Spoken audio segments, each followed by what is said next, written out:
Let's bring you more now on Salman Abedi and what we know about the perpetrator behind Monday night's attack. He has been identified as 22-year-old Salman Abedi, a Briton of Libyan descent. ISIL has claimed that he was their soldier. British media said Abedi was born in Manchester, northwest England, and that his Libyan parents had fled the regime of dictator Muammar Gadaffi. Police staged an armed raid on a Manchester address believed to be where Abedi lived, carrying out a controlled explosion to gain entry. Abedi is reported to have been a former business student who dropped out of university and turned to radical Islam. Well, let's get you an update now from Cairo. CGTN's Yasser Hakim is standing by. Yasser, as you've just heard, there's been a very sort of distinct link now created between the Manchester attacker and his Libyan roots, his connection to Libya. How seriously is the threat of Libya being used as a base for radicalization being taken at the moment?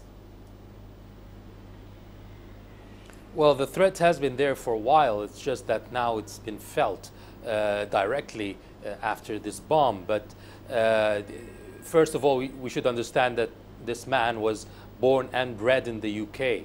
So how did he get into the extremist thinking? And I think this is not talking about the security side. We're talking about thinking, about how he is influenced by extremists, by militants who brought this type of thought into his mind to make him go to Libya, get trained, and then back again to the UK and takes this atrocity and savage action.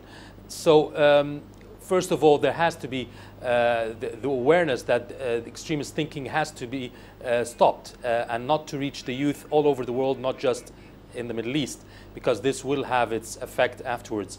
Second of all, obviously, what happened in Libya with ISIL wreaking havoc for 2 years without any resistance or any fight against ISIL because of the infighting between the political factions in Libya, it gave ISIL a lot of ground, whereas the international community was concentrating on Syria, Yemen, or Iraq. They have abandoned Libya, leaving the action there, leaving ISIL there to increase and to have more powers and more followers. And now those followers are going elsewhere to wreak havoc in other countries as well. Does that mean, though, I mean, we know, of course, that there are a complex range of factors that would have contributed to Abedi being radicalized. But are you suggesting that perhaps the international community is now paying the price of neglecting the need to stabilize Libya? Yes, and several countries, Egypt and the other neighboring countries, Libya's neighboring countries, have said the same for years.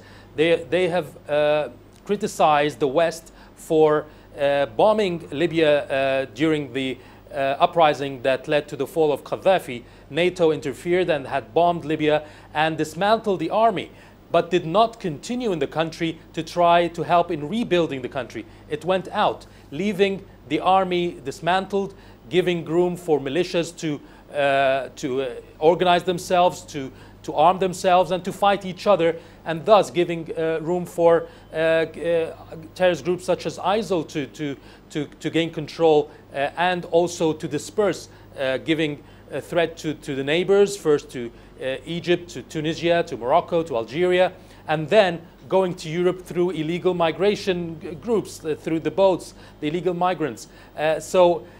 This has been a continuous criticism by the region here against the West for neglecting Libya and doing the same mistake they did in Iraq, for example, when they dismantled the army and did not help in rebuilding another army that would control the country and protect the people. The same in Syria. The army is in a war with the other groups. And now in Libya as well, but Libya has been neglected all the time, and now it's paying the price. Not just the region, which has been paying the price for 2 years with militants going on through the borders to neighboring countries, but now from the sea going back to Europe and planning attacks there. So there has to be quick action, first of all, to improve the security situation and to improve the economic situation. When it's improved as well and development, it will stop the extremist thinking to reach the impoverished and the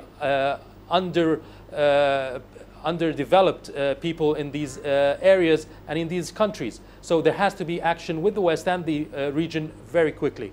Indeed, it's obviously a problem that the international community and indeed the region can no longer afford to ignore. Thanks very much, Yasser Hakim, live for us there in Cairo.